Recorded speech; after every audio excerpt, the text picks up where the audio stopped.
encane enkulu engekamenzi eyaphuza umlaza ngameva. Nginibingelele mzwakwethu, nginibingelele nani maZulu. Kini nonke nje enikhona ukuzwa ulimi lwesiZulu ngikhuluma nani. Ngithi cha ngaza kwethu ngiyanimukela kuleli khasi elithi sidla ngokhezo oludala. Njoba nazi-ke mzwakwethu ukuthi isihlahla siyisihlahla ngey'ngxabu zaso. Yingakho ngithi hhayi bawethu sesiy'xoxile ezombangazwe sayixoxa nezasesontweni. Kukhona okushodayo kuba sixoxe ngathi uqobo. Yikho ngithi-ke cha sondelani-ke siy'xoxeni. Anginibizeli ukuthi yimina engizoma phekwini, kepha ezinye izinto ngiza kuyibuza kini ukuthi into enjengalena ngoba inkulumo ithi hhayi ukuthi kwabe sekushintshaphi. Lokho kunganethusi-ke bakwethu kuyinto eyinkundla esokwazi ukuthi sisebenze ngayo. Soku siyixoxe iy'ndaba zethu. Zilinde thina, ifuna thina ezesini-ke zomunye umuntu zingezethu. Ngoba phela isintu siyasho, yakhula isiZulu sithi isiZulu kasitoliko kepha siyaxoxa ukuze nobani asiqonde ukuthi sikhuluma sithini uma ngabe sikhulunywa umuntu othi ungumZulu.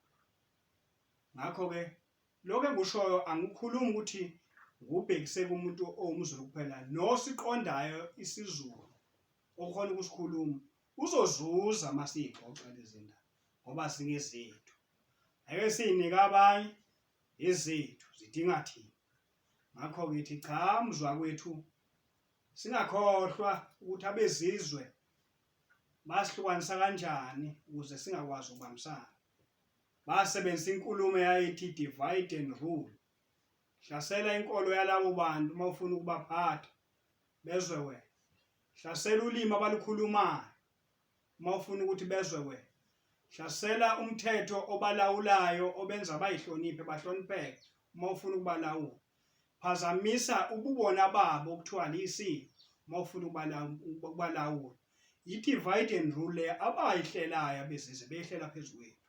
Yikho ngithi cha bakwethu ithuba lingelethu ukuthi uma kuney'nkundla ey'fana nalezi sixoxe, sibonisane, sivezelana amaphuzu ukuthi into ethize ngoba inkulumo iyasho ukuthi hhayi ihamba kanje kanje, emva kwalokho iyahamba kanjena. Ngakho-ke isasisa khona ekukhanyeni noma isihlekanisa nabezizwe. Yilokho mina engithi ngifisa ukuba sikukhulumeni, sikuxoxeni ngoba ithuba lingelethu.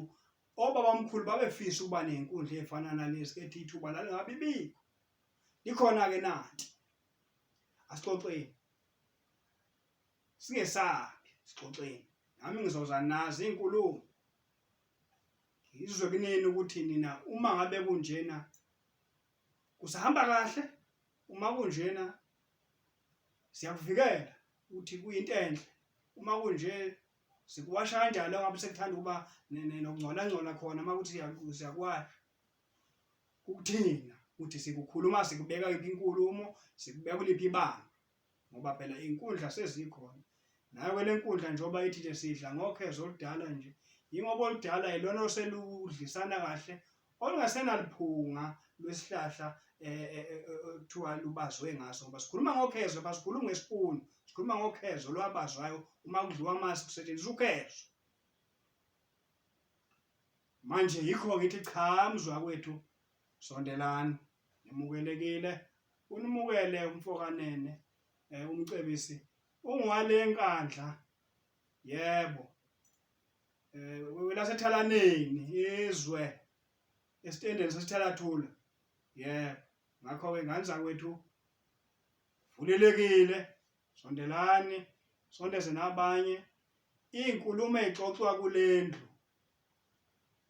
ungapheli moya, qhubeka uyilandele ukulandelana kwazo uzozuza ekugcineni. Uyoxoxela nabanye futhi nawe ngoba funeke sakhaneni nganza kwethu.